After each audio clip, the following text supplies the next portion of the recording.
Hey everybody, it's Greg Rice. We're here at Nexus's headquarters in Pawtucket, Rhode Island, and today with us we have Rob Chofay.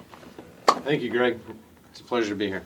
Thank you, of Chofay Home Services. So Rob is actually the brother of my good friend Emilio DeSpirito, and that's how we met. That's correct. Small world it is, that's Rhode Island for you. And we're going to talk to Rob today a little bit about his background. So, Rob, why don't you jump right in? You told me out there your first job ever was in a mechanic shop. It was. Started at a very young age, just kind of walking down after school, going to my uncle's auto shop, and really just pushing a broom. And it started from pushing a broom to, wiping the tools down, putting them all away, kind of learning what all the tools do, the names of them, and just kind of being around the mechanical shop itself. Yeah. I really enjoyed it. And I kind of spun it off at an early age of, hey, going home and taking apart the lawnmower and things of that nature and kind of getting your hands dirty. And I did that, I want to say 9, 10 years old, all the way, and working with my uncle all the way until throughout high school. And then from there, I joined the military. So, and then I did 24 years within the military. And I started off with what I know and going to school within the military to become a diesel mechanic. And the branch of service that I went into, the U.S. Coast Guard, were so small of a branch that you wear multiple hats. So you don't just do a mechanic. You learn AC&R, you learn plumbing, you learn heating, you learn a little bit of construction. And as you move up in the ranks and your time and experience, you actually get a lot more schools and you really get involved with everything. So later into the career, it was a lot less hands-on and more of program management and things of that nature. So that's how I started. That's kind of what put me into this position today. So back up to when you went into the military. Sure. What year was that? I went into the military in 97. 97. And where did you go for is it a basic training or a boot camp of some kind? It was. So I went into the U.S. Coast Guard, and the U.S. Coast Guard has a training facility down in Cape May. Okay. So we did 8 weeks just like you would any other military service. So we did the 8 weeks from there, and then they assign you to your first unit, essentially. So my first unit was out of Virginia on a ship, and I was what they called a fireman. It's just a title. Okay. So they have a fireman and a seaman, and it just means what department you're going to go to. Are you going to go to engineering, or are you going to go to the deck force? So I was a fireman, and pretty much what you do is you're just helping out the mechanics. You're cleaning up after them, kind of the same stuff I was brought up with. So cleaning up after them, you're assisting as much as you possibly can, and then from there, you're pretty much looking at all of the fields you can go into, and then you kind of pick what you like best. Do you want to, work with supply or financing? Do you want to work with the wrenches? Do you want to be a firefighter? Do you want to work with the damage control side? So it gives you time to figure out what you want to do. And what I wanted to do was the same thing I've always done, is turn a wrench. I liked the construction side. I liked the internal combustion engines. I liked how everything worked. It kind of goes back to the days of taking lawnmowers apart. So that's what I went to school for within the military. Interesting. Yeah. And do they have like specific classes and shops like you would see at like a New England Tech, like where they got lifts and cars and tools and whatever you're doing is you're practicing on it? Like Absolutely. Is it set up that way, or is it all kind of classroom? No, it's set up exactly what you described. It's really like a tech school. Unlike some colleges that you would go to where it's spread out over years, and you only do so many classes, per week. This is set up where you leave your current unit, like I left that ship out of Virginia, and I went to what we call an A school. And that school is, they can go up to 12, even longer weeks, but this one in particular that I went to become, shall I say, a mechanic. was an 8-week school. So with that being said, there's a lot of classroom time because you have to know the history behind. Right. You need to know the theory behind the engines and so on and so forth. But then you kind of go into these other labs where they have engines where you can take them apart. They have valves that you can take apart. And it kind of dabbles into every part of that internal combustion engine, the electrical side, the plumbing side to it, the mechanical side to it, and even the electronics. So that's just a portion of what you learn. What I went to school for, again, become a diesel mechanic, they call that a machinery technician. Within the military service or within the Coast Guard, the machinery technician is very well rounded. You don't only work with just the internal component engine, you work with everything. The electrical, they teach you how to, electrical shoot on boats, of course, on marine applications. You learn how to do plumbing. You learn how to do some carpentry. You learn how to obviously do the engines. And then it talks about, reduction gear or transmissions, bearings. Everything that happens, shall I say, in your car that most people don't realize what's happening, Right. they teach you every component of that just to a marine application.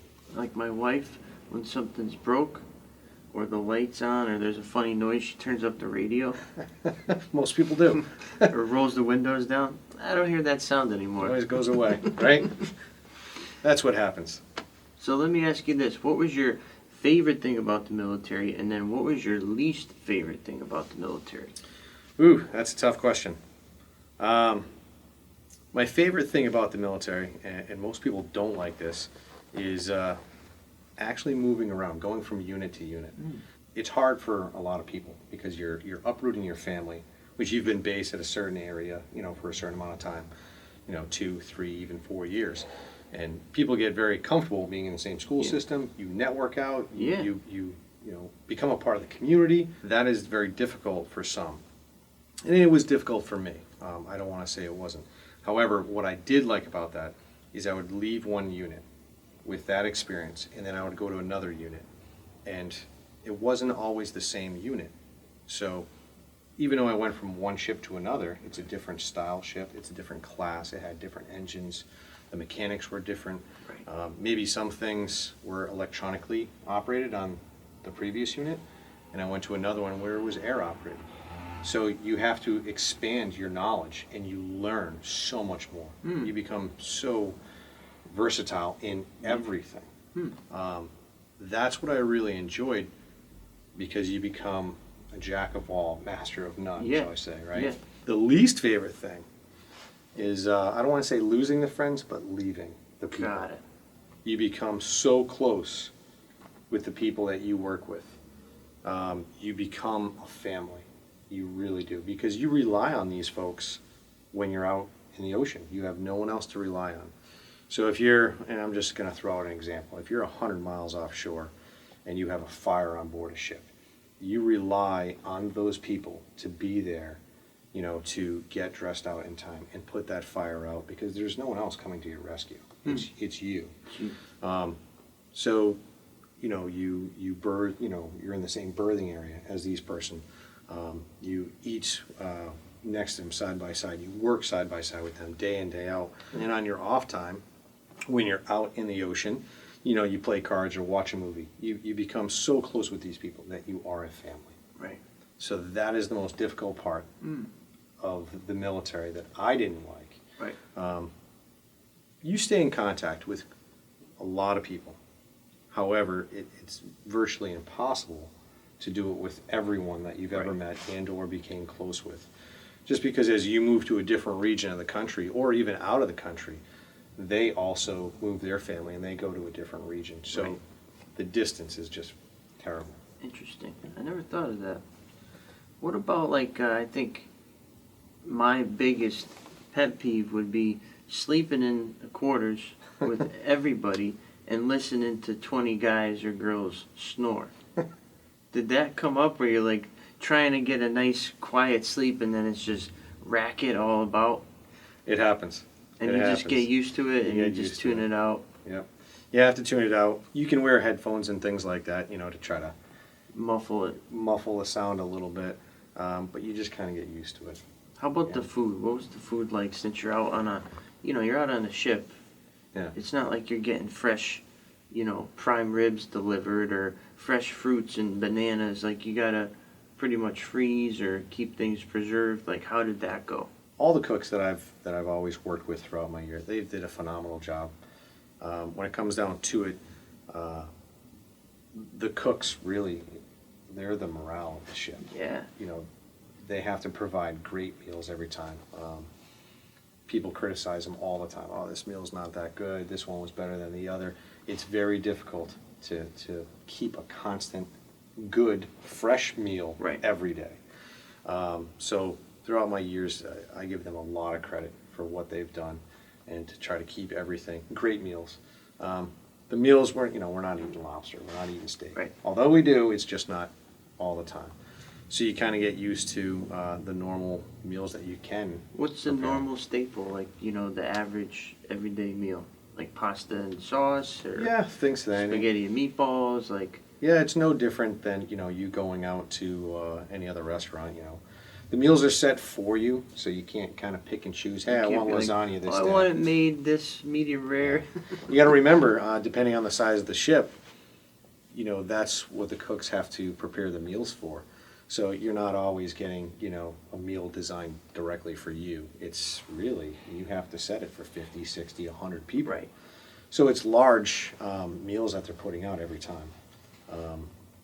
And it's difficult on them too. But they're not bad. Yeah. I mean, it's just like anything else. You're still here with us. Yeah, absolutely. I made it. You made it. You're healthy. And what about one thing I always wondered is on a ship, like you said, it's a floating city. So a city, like here we are in Pawtucket, has its services and has its fire and police. What about if somebody acts out of line? Is there your own intra or internal security or kind of law enforcement that exists just on the ship? Is there a brig? Is there, do you get put away if you're acting up or if you get in a fight? What's the law enforcement side of it? Well, to be quite honest with you, the Coast Guard is so small that we really don't have brigs or anything like that on the size ships that I'm going out onto. It is a floating city. But essentially, the crew is so small and so tight. Are there problems between each other? Absolutely. Yeah. But I've never experienced in my career where it's gone to the extreme where we had to detain or arrest or anything to that Got it. nature. And again, you're so small crew, you're a family. Got it. So there's always going to be some problems, internal problems, because you're cooped up with each other Yeah. for so long. But to what you're saying, I've never had that Never experience yet, which is a good thing. I don't think we Sure. ever would have to. The ships were designed, really for the functionality of the mission, not to, have like a brig or anything Right. to that nature. And if something did happen, we just, took care of it internally. The best way. Absolutely. You see other military branches that are so large, and I'll just throw like the Navy, for instance. They're going out for months and months at a time. I'm not sure if they have that on board, but I'm presuming they do because they're going to run into some type of conflict and or, somebody acting out or stealing from each other or whatever it may be. I'm sure it happens. Interesting. I just don't have that experience with it. Good. Yeah, it's been very good. How about your different locations? Whereabouts did you float to? What were some places common that you went to? Tell the folks at home a little bit about your, where on the globe that you've been. It's a great question. I don't think we have enough time for all of them. Okay. Well, hit over some of the, maybe your so- favorite spots. So within the military services, when I said you go from unit to unit, not every unit is the same. The mechanics are different, the ships are different. Their missions and how they're built are completely different too. So you'll go to one vessel that's a seagoing vessel that does pretty much alien immigration. It does law enforcement, it does search and rescue. You can launch a helo from it. So that is designed for a certain mission. You can go all over the world with that. Even though it's the U.S. Coast Guard, a lot of folks don't realize that we're a multiple mission, organization, our military service. We do anything from alien immigration, law enforcement, drug interdiction, aids to navigation, search and rescue. There's so much more involved with the Coast Guard that people don't realize. But going back to the original question, some of the ships that I've been on, we did law enforcement, alien immigration, where we were in the Caribbean a lot, looking for migrants, large groups of migrants, drug smuggling. I was able to spend quite a bit of time in South America. We did different missions, shall I say, with other countries to train their Coast Guard units. And I really enjoyed working with other people from all over the world. That What was was a the good language? highlight. Was there a language barrier? Absolutely. There always is. You always have an interpreter. Okay. I don't speak another language, so that was always a barrier for me. You'll go to, different countries and they'll speak Spanish, they'll speak French. I just don't have that base. I wish I did. Yeah. I spent a lot of time in South America. I was stationed at a unit, a patrol boat out of Puerto Rico, which I actually really enjoyed that. I really enjoyed Puerto Rico. I love the island. The island is very beautiful. But that was more of a law enforcement, again, alien immigration. Yeah. And would you run across, a boat with 5-6 people on it, or one of these subs that you see with cocaine coming through? Like, Never came across the subs. Never any subs. Yeah. Well, yeah. I mean, you're always on the lookout. Very hard to detect. We did a lot of alien immigration, but the law enforcement side to it is what they're called go fast. When you see a vessel on the radar, or you have a contact, shall I say, that's moving across the water very quickly, it, in the middle of the night, it's not a Joe boat or... Yeah, it's not going for striper. Yeah, exactly. You have to get geared up and you have to get ready, and that's, again, you rely on your family, the people on the ship, to have your back, that their training kicks in, and, you're going to go out there and do the mission successfully. So that was a scary part. Other places that I've been to that I really, really enjoyed was I went to the river tenders, which is I was stationed out of Buchanan, Tennessee. There's 2 vessels over there that work the river, that work the navigation up and down the Ohio, the Tennessee, and the Mississippi. Wow. It's a very small unit, 13 people at most, and everyone has to know everyone's job. There's cranes moving, there's buoys moving, navigating up and down the river. It's very fast-paced. Really, really enjoyed that line of work, and I really enjoyed the area because I've never been inland, being in the Coast Guard. Most people don't realize that there's river tenders that U.S. Coast Guard are stationed inside, inland. And what was your goal there? Again, it's all aids to navigation, so you're opening the channels for the commerce to go up and down the rivers to navigate safely up and down the rivers. During flood seasons, you can widen the rivers up at a certain depth, so that way they can bring whatever it may be, whether it's wheat, fuel, up and down the rivers. So it was a very rewarding job. You really become very close with the personnel that you're stationed with because you're so small. That was probably one of my most rewarding jobs. Interesting. Yeah. But again, every place that I've been to, not only are we doing those missions, but all the people doing those missions also have to do all the maintenance. When something breaks, we have to stop, change our hat out. We have to kind of dive into what the problem is, whether it's the internal parts of the engine, the generator. All these units that I'm talking about are floating cities. So when they leave port, you need to be able to fix or remedy any problems that happen. And you're talking all your hotel services, air conditioning, sewage, potable water. All that most people don't consider. They're just like, oh, the Coast Guard or any other vessel. They're just going out to do their thing. But there's a lot more into it. Yeah. And there's always got to be somebody behind the scenes coordinating all the petroleum products, the maintenance, making sure it's all done on time so that way you can perform the maintenance. So there's a lot to it. And what was the most notable or proud moment of your career? Maybe it was a graduation or some type of award or commendation you received? Like, what was your highlight or your pinnacle that you were like, wow, I feel like $1,000,000 right now? That's a really good question, and actually two come to mind right off the get-go. Okay. So I was on the enlisted side. I joined enlisted, went through boot camp. So you start off as technically an E1, and then you kind of strive to make your way up the ranks throughout the years. Once you get to a position of E7 in the U.S. Coast Guard, which follows the Navy regulations, you become a Chief Petty Officer. Hitting that point, that is a huge monument in your career. Not everybody hits that point. Once you hit that, really, the world opens up, because now you're at, I want to say, the top of your game. Yep. You're involved with everything, and now the information that flows from the top, you now start to receive. And you don't just kind of do that because you're told. Now you're understanding why you're doing it. Yeah. So you become very involved with everything.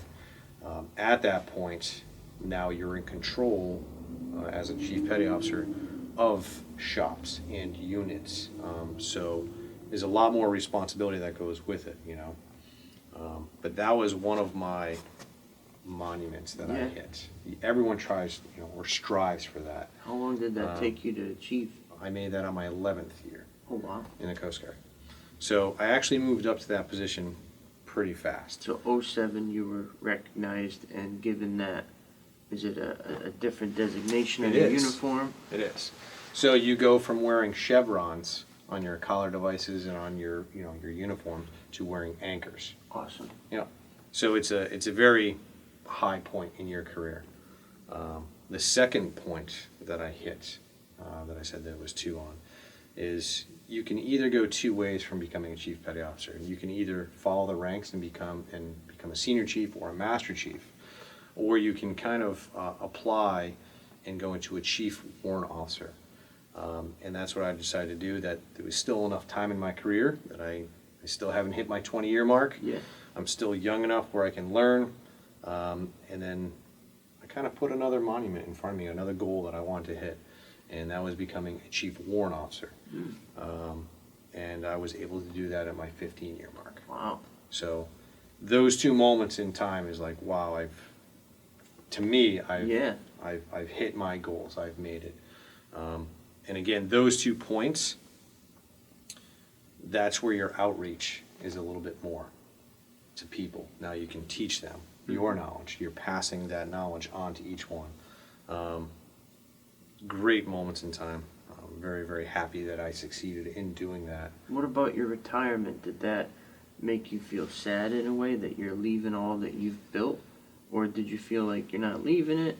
It's been gained, it's still in you, you've still given your service to the country, and now you're just moving on so somebody 2021 can come in and start what you did, like kind of passing down the legacy? Absolutely. It was definitely a sad moment when I was leaving the Coast Guard. I just did this recently, just retired a few months ago, or had my service, or my ceremony a few months ago. Very a sad day, because at that point, and you're pretty much at the top of your career at that point, you're the go-to for everything, for the most part. So you're orchestrating the floating city, everything that runs. But after that ceremony, you are then replaced, and everything stops. Right. It goes to the next person. Right. They're deserving of it. They very much are. Very sad day, because you're leaving something that you love and something you love to do. However, and I said it during my ceremony, that now I get to concentrate on what I want to do. Right. And I get to concentrate with a little bit more time with my family. Right. And I am happy that I was able to serve my country. I did the best I possibly could with it, and I leave behind, I think, the service a little bit better than what I entered. Which is the goal. That's it. So you retired from the military, and then you said, you know what? I still want to work. I still want to wake up every day and have a purpose and make the lives better of other people. So you chose Chofay's Home Services. I did. So tell us about that, what your goals are, what your day is like, where you're headed, and things of that nature. So yeah, after retiring, I knew that my work wasn't done, and I'm not the type of person that can just kind of sit around and not do anything. So I've always done, mechanics and construction, whether it was side jobs here and there, or helping people out, or even renovating my own home. My wife and I, when we moved a few times, we always bought houses that needed a little work. Yep. And I've always enjoyed doing all of that stuff. And I've done that not only with personally, but I've done that in the military services too. It's not only do we work on the ships, but we also work on the facilities too. So I enjoyed doing that, and I said, you know what, this is something that I want to do when I get out of the military. So opened Chofay's Home Services. Very small business right now, just trying to get off the ground. Taking on a lot of smaller jobs right now, which is almost like handyman type jobs. Yep. No job too big, no job too small, shall I say. Already have done renovations and already done window replacements, small things. So there's a lot of companies out there that are only going after the big renovations. Sure. And I'm not against that either, but there's also a lot of clients out there that have little things that need to get done. Windows that need to be replaced, or a leaky faucet that needs to be replaced. All those little things add up. Chofay's Home Services is essentially a one-stop. So we will take care of all of that. Kind of like your punch list, as if you're either buying a house or selling a house, and you're like, hey, these are the things that we want to take care of. We have experience with all of that. So we're able to come in and give you a price quote of fixing a window, fixing a door, replacing this, and kind of doing it all. It keeps me busy. I'm a hands-on type person, and I enjoy doing all of that work.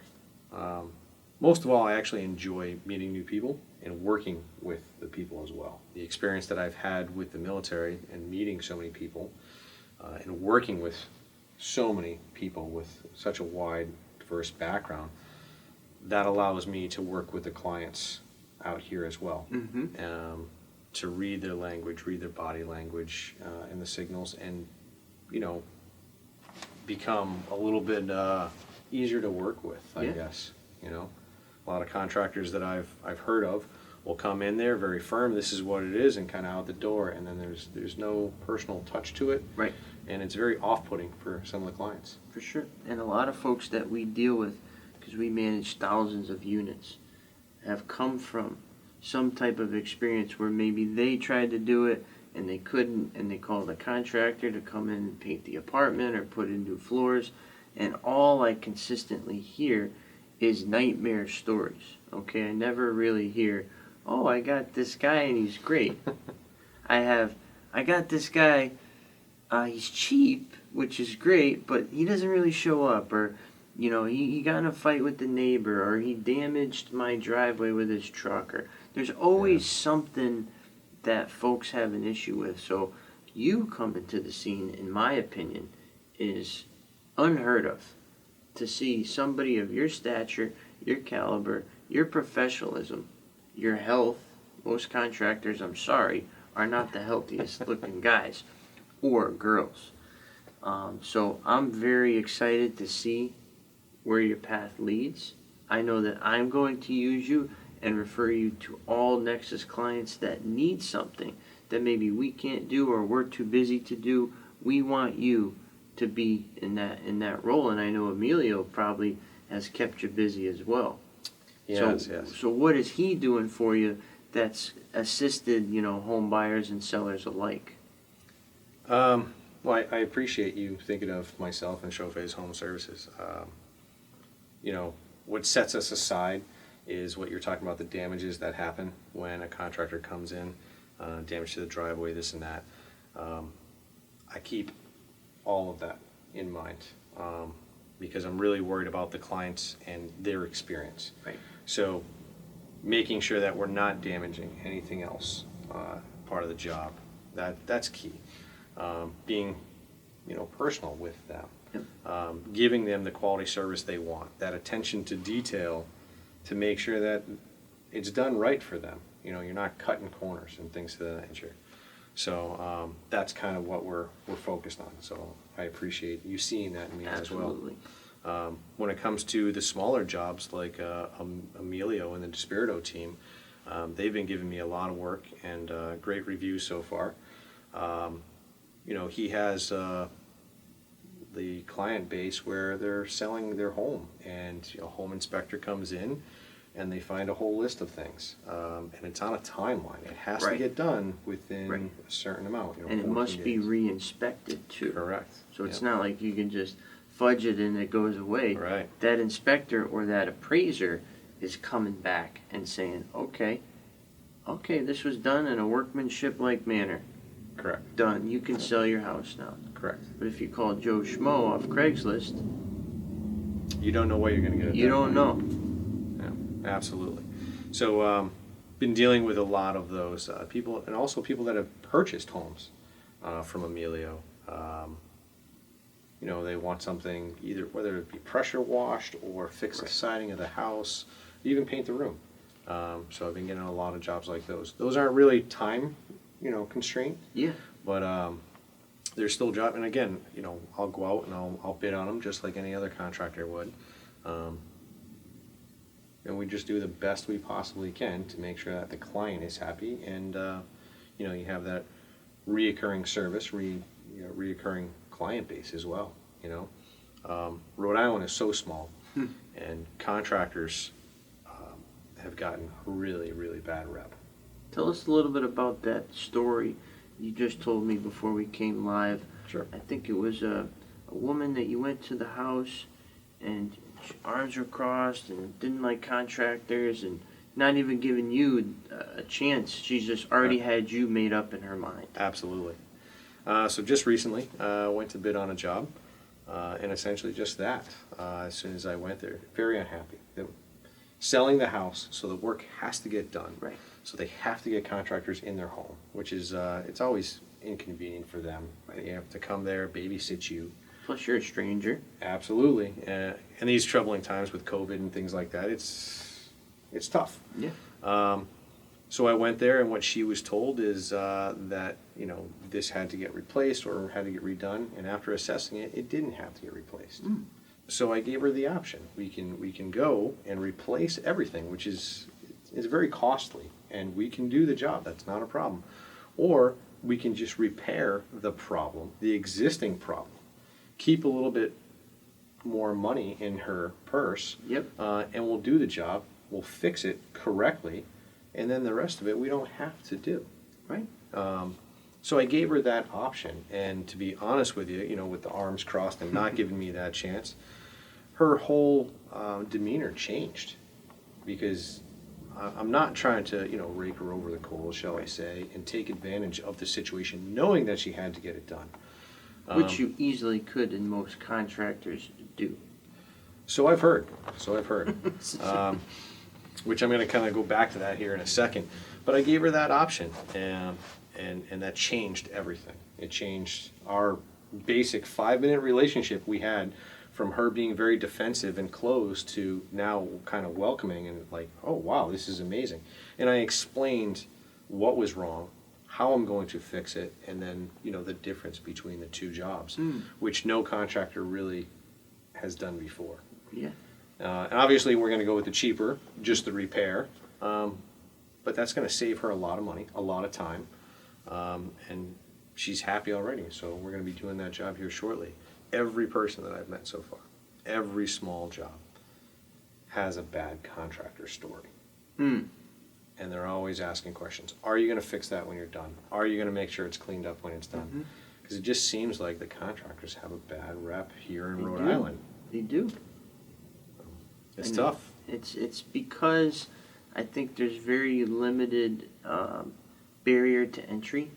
So you can throw something on your truck that says Bill's Handyman and your phone number, and now you are being invited into homes, Correct. into tenants' apartments. And really all they have to go by is you got a white truck with a ladder on it and your phone number. So Right. that barrier, I think, has just welcomed so many people to the business who maybe don't belong here, or maybe need a little more training, or should have been under the wing of a company for a while before they went on their own. So I Yeah. think that's the problem in Rhode Island is you fill out a sheet with the board of registrants, I'm a contractor, here you go. There you go. Yeah. So you are going to be changing, and that's my big point here, the industry morale. And you did that already. That one woman, she went from here to probably so happy. Absolutely. And she probably told 10 people. And then they might say, okay, let me meet this guy. And then you go in there and then maybe they tell. So you're up against a big wave here, but Yeah. you're going to be changing the perception, which kind of, I think, happened with the used car business. So when I was growing up in the 2000s, used car salesmen were like greasy. That business was very cutthroat. This guy's selling you a $5,000 car, you drive down the road, it's $8,000, same car. But the internet made it a fair playing field. So now used cars, they can't be shisty. They have to provide service. They Right, have absolutely. to provide value. They have to be competitive with the guy down the street. Because on my phone, I can see, this one comes with a Sirius radio for a year. This guy's doesn't. Right. So they're fighting for the littlest advantages, which to as a customer is a gain. Yeah. So my point is, I would like to see that happen with the contractor business, but I don't think that it ever would. It's tough. It's a very, very tough too market. ambiguous. And like you said, it requires very little to kind of get into the game. So there's a lot of contractors out there Sure. in Rhode Island. And, Rhode Island, it's a small business state, which is great because they give you that opportunity. Yep. And it gives the homeowner or any client the opportunity to shop around, which is great. But with that many competitors, with maybe not as much experience, as they start to do more and more jobs, it kind of gives a bad rep. Yes. Absolutely. So we're trying to change that, maybe into small increments and Yeah. little things here and there. One at but a time. Yep, that's what it's all about. So on your list of favorites and not favorites, what's some of the things that you really enjoy doing and other things that maybe folks shouldn't be calling you for? Well, there's not a whole lot that they can't call me for. Haven't really been into the game long.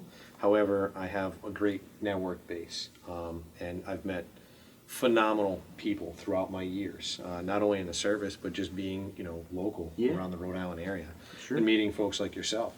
So there's not a lot you can't call me on that I won't give out a price quote for. It's more residential. It's not really commercial. Right. Okay. So definitely the residential market is really where we're trying to focus on. Some of the large things that I really enjoy doing is setting up shop at a house. And start to finish, I love to do the job start to finish. So if it's a 5-day job, and then, there's a punch list of things that need to get done, whether it's a room extension renovation, a kitchen remodel, or even a couple windows. I love being there on scene, day in and day out, almost regimented like the military. You start your day off and you have a punch list and you just kind of orchestrate. Yep. That's the stuff that I love to focus on.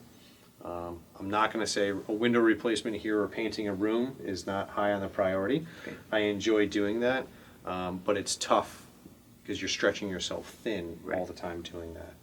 But that's the stuff that I really enjoy doing, is really setting up shop and taking care of a big punch list for homeowners. Fixing a fence, even cutting a lawn or doing some landscaping. There's nothing really that I shy away from. Interesting. And there's a lot of homeowners that, they're in a Monday through Friday 40-hour work week, and they have kids and they have running around soccer and this and that. And there's a lot of things to the maintenance of the house that kind of falls to the wayside throughout the years. Sure. And it kind of gets on a list of, we'll get to it. But when people start to ignore things, and something as simple as a gutter, let's just say, for an example, that gutter, gets caught up with leaves or dirt, shingle, asphalt, shingle dust, and things that it clogs up, and eventually it'll overspill. Or if it's not draining properly, now that small little detail, or the maintenance, shall I say, that wasn't done is now ruining the lawn, or furthermore, adding water and moisture down into your basement. So, having a punch list from a homeowner and saying, hey, these are the things that I need to get done, or these are the things that I recognize. I love being able to remedy their whole list, and at the end of the couple days or the week, you're good to go. Yep. And it kind of makes them happy, because not only did they just get the one gutter and then they got to worry about this, it's all done at once. I enjoy doing that a lot. What I also like to do, and a lot of other contractors do this, but I'm sure that they take advantage of it as well, is they'll walk around and not only do they see the gutter falling down or it needs to, but they'll start adding on, hey, this needs to get done. I don't tell them it needs to get done. I recommend it. Yep. And I say, hey, this is what could happen in the future, so on and so forth. But I give them that option. Yeah. I don't always want to throw it out there that, hey, it has to get You done. don't want to strong arm it. Correct. And I know that happens a lot. It does.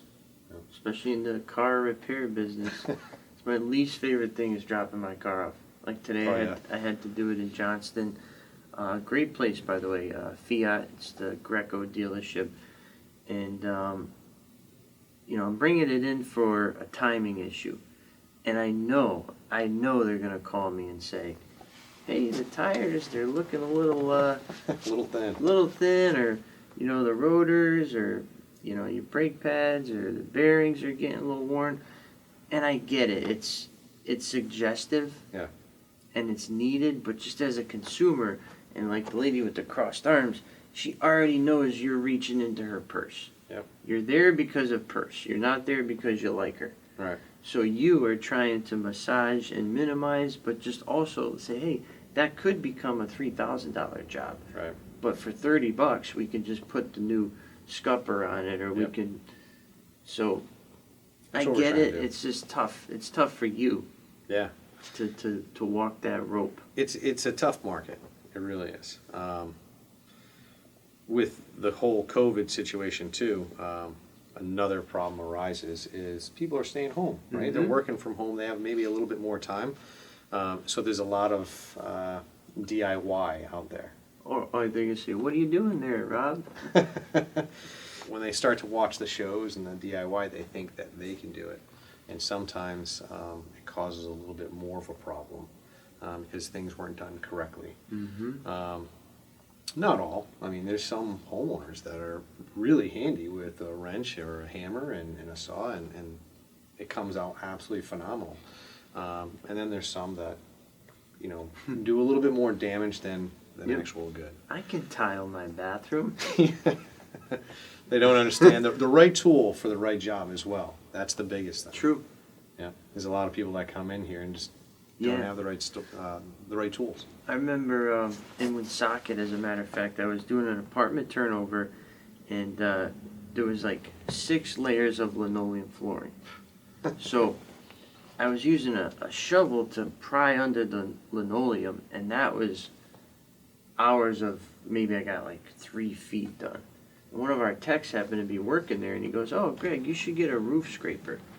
It's got the prongs on it, and then you get the leverage, you get the nails," and it was perfect. So I get the whole floor done, and I remember thinking, wow, right tool, right job. But then there was maybe 1,000 staples, because they used to staple the floors back in the day, which is, there was no glue or mastic for whatever reason. And I was using needle nose pliers to get each staple out. And my hand is like this. I got blisters. I got 20 of them done. I'm very time consuming as well. So the same text says, "Oh, get this tool. It's it's like a claw, and then you roll it. Grab and roll, grab and roll." And I remember learning at that point with those 2 tools how important it is to do things efficiently. And to me, it was like, all right, I got to take a staple out. There's no science to that, or there's no. It's just take it out. But no. Same thing with peeling the floor. So the experience too. They're getting the experience, your efficiency, and you're not going to be there with the needle nose. You're going to, like you said, you're in and you're out. Right. Hopefully within a day or 2. Right. Essentially, it's efficiency, like you said. Time is money. Whether you're doing a job, whether it's time and material, and you start running into problems like that, and you don't have the right tools, or you hire the wrong contractor, that's where they take advantage of you. Right. Because now, instead of removing, let's say, that staple example, and having them done within an hour, hour and a half, now you're 3-4 hours into it, Right. and you're paying per hour. Right. Becomes very costly for the client. But then you can also do essentially total cost job, where hey, this is what I'm bidding on the job, and no matter how long it goes or whatever it is, this is a fixed cost contract. Take it or leave it. Yep. And that can work out for either the clients. If you do a fixed cost and you run into something like that, well, now it's time consuming for me. Where Sure. the client makes out a little bit better than the actual contractor Right. does. But that was the bargain. That was the gamble. That was the gamble. And I like that. I like a flat rate price because I feel warm and fuzzy as a customer to say, all right, it's going to be $4,000 to tile this apartment, and be like, have fun. Yep. You're not alone. There's a lot of folks out there. I don't like the hourly. Yep. I think it's just more open ended, and also maybe for you, I bet you like the flat rate better because it incentivizes you to go as quick and as fast Absolutely. and as efficient, and maybe bring in other helpers to get you done sooner. Correct. So I think the customer gets a better product too when they hire you instead of just open-ended, time and material. Let me know when you hit this threshold. Right. It's like, Yeah. Greg, you're on the right track. I honestly, I'd probably say 3/4 of the jobs that I've done so far are fixed costs. good. It seems like more homeowners enjoy that Yes. as well. The bad part, again, going back to that for the contractor, is if there's something hidden behind the scenes. Right. Then you got to add it in. Then we have to make sure that we can either add it in, or there's sometimes that you can't. Say you rip apart the floor and there's major plumbing damage that's going to way exceed the cost of that. Well, you can't just leave it, and I won't just leave it. It has to be fixed. So that's where you got to sit down with the homeowner and you got to show them that, look, I know we bid on this for this fixed cost. However, this is way out of the normal. It's under a layer that you didn't see Correct. until you rip it up. And a lot of these houses, they're all surprises. They are. The contractor before you didn't leave it nice and tidy. Correct. Correct. There's always a lot of surprises with every job. So that's where the experience of, the personnel and working with the client and kind of giving them the best options to move forward. And you'd be surprised actually on how many people are like, well, if it's not leaking, don't touch it. And that happens a lot. Okay. The bad part to that is when you do a great job and the final product is there, and let's just say the next person comes in, that's your name on there. For sure. So if you didn't fix that pipe that was under They because say, oh, you that didn't was get the that approval, Chofay guy did it. that's right. So it's it's a double-ended sword. It's super tough. Do you find that a lot of the issues you uncover really can be left and it's not suggested, but it's okay? No, not really. Do you think that sometimes you pull stuff and you say it should be done? Really, it should be. Because if it was a problem in the past, it's going to be a problem in the future. Right. And the damage, let's just say that it already incurred, and if you just patch it up, it's going to cause more. Right. And then the more damage there is, it could leach out wherever it is. Let's just say it's water, it could leach out somewhere else. And now, whether it's 6 months down the road or 6 years down the road, now you're talking very extensive work, and then a lot more costly in the future. So again, it goes back to kind of let's fix that gutter for $30 instead of $3,000 later of fixing the basement because there's water problems. Right. So I'm always about giving the customer options.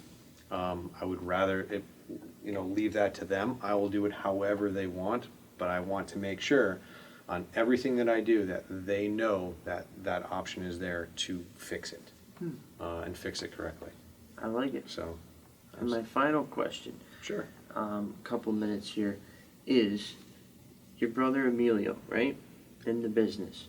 What is the biggest thing that you've gained from watching him do his thing? The biggest thing that you've learned? It's Not per se to your business, but just as his aura. Like, what have you said, wow, he does this really, really well? that's a great question. To be honest with you, although he's my brother, he has dived in headfirst into his profession. The Despirito team is like no other realtor team that I've ever seen. He gets involved. He gets involved personally with each client, which I love. Yes. And I'm taking that as well. I'm taking that experience, from him and watching him. And not only has he dove in headfirst with everything, he makes sure he catches every little detail. Yep. And I love that. That attention to detail that I was raised in the military, he wasn't really raised, with all of that, but he's experienced that. Yeah. And he's taken that in. And I love it. It's great, and that's how you get reoccurring, customers and clientele. Not only the attention to detail, but he has built a phenomenal team. True. A phenomenal team, and you need the right people in the right positions to do the right job. Right. And he has taken years to perfect that, and he has that. Yep. And that's what makes him so successful. So I'm going to try to emulate that in my line of business. Amen. By getting the right people in the right jobs to make sure that we can perform just as good as they do. Although I'm a contractor, he's a real estate. Yep. Same thing. But though. it's the same business model, and I'm going to take that away from the Despirito team, and I'm going to build upon that. Love it. Appreciate it, Craig. Absolutely. And if folks at home are interested and want to get in touch with you, how should they do so? Should they come to your house and knock on the door, or should they call you? A phone call's always Okay. the better. So, absolutely. And your number? Chofay's Home Services can be reached at 401-265-3612. Awesome. We'll put that up on the screen there. And expect once this goes live that people will utilize that. So you might need to get a receptionist. Will do. Cool, man. Once again, Greg from Nexus Property Management here with Rob Chofay of Chofay's Home Service. Your property managed.